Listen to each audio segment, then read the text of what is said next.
Alors bonjour, ici Isabelle Tremblay, professeure de comptabilité au Collège de la Cité.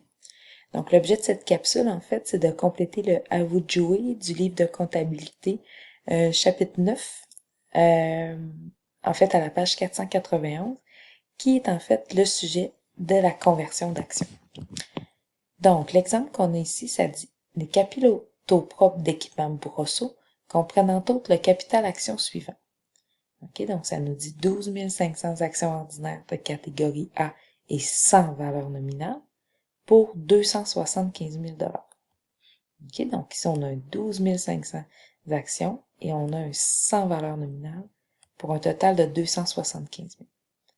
Ensuite, on a 1000 actions privilégiées, toujours sans valeur nominale, qui sont convertibles en 2 actions ordinaires pour un total de 25 000.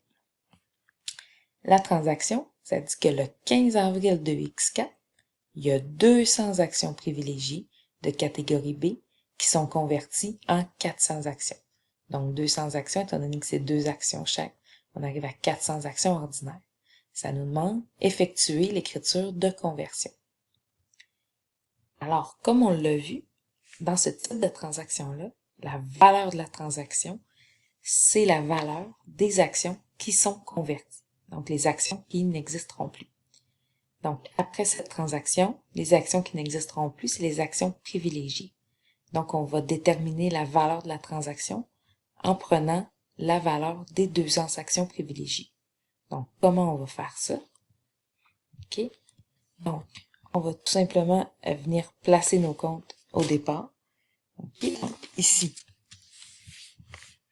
on va commencer par le capital action qu'on va éliminer. Donc, on va débuter privilégié de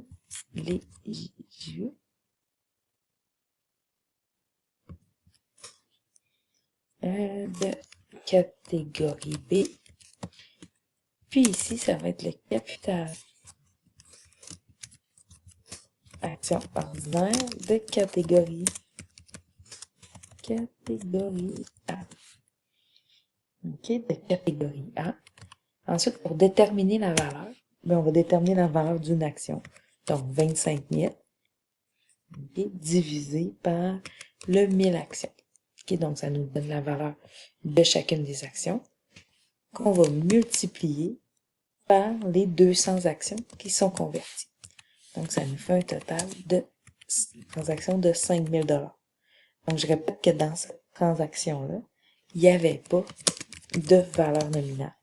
Donc, s'il y avait eu une valeur nominale, on aurait tout simplement gardé la même valeur de transaction, mais il aurait fallu impliquer le compte de prime à l'émission d'actions. Donc, ici, pour notre libellé, on va indiquer conversion de 200 actions privilégiées en 400 actions ordinaires. 400 actions ordinaires. Et donc, lorsque je préparais mes capitaux propres, je pourrais venir voir les libellés, en fait, pour faire le décompte des actions qui ont été émises.